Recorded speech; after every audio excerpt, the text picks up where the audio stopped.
Hey, this is Big T for Big T's Hobbies, and today we're going to be putting wheels on your grills.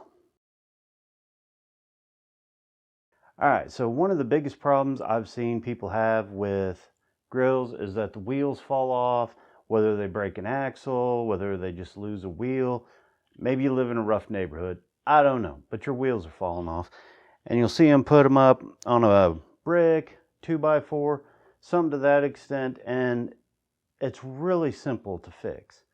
If you want to, put some wheels back on it for about 10-15 bucks, you can do it. So what you're going to need, you're going to need 2 lawnmower tires, or you can probably pick up some bigger tires. Whatever you do, just make sure it's going to fit on your grill and not look completely ridiculous. You're going to need one of these metal rods that has threads all the way up and down. You're going to need 2 nuts, 4 washers to fit this. That's really pretty much it. So what do you got to do to fix this? Oh, you also need a hacksaw and a marker. So the first thing you're going to want to do is make sure your grill is up high enough to where you'll be able to put the wheels on without it, touching ground, because that can be a real pain in the butt.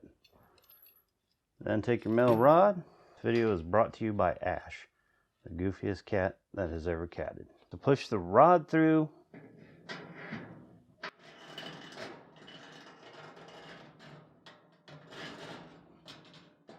the hell out of the cat probably.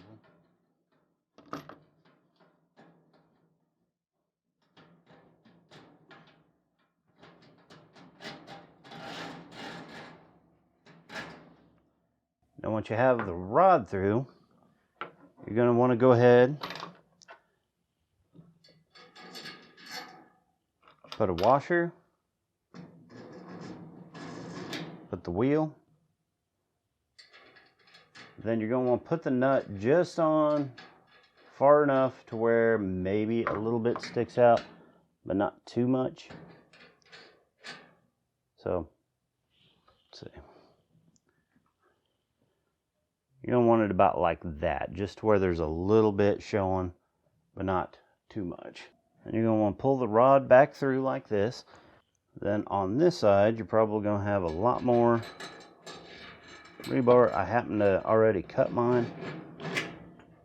Do the same thing. Washer wheel, washer nut. And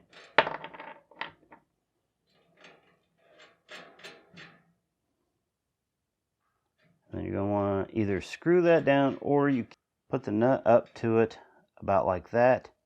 Take a marker, mark it off. Then you're going to want to take your hacksaw, cut it off to where it's pretty close to where you want it. Put your screw on there. Then once you have the full bar completed, just reassemble. And don't get it too tight, otherwise the wheels won't turn. Now, that's what it should look like, probably without the cat. Alright, once you've got all your wheel assembly taken care of, pop it off. It's just like having a new grill. You're good to go. Alright, so this is Big T saying be safe, have fun, and when you invite me over to check out your new grill, remember I like my steak medium rare.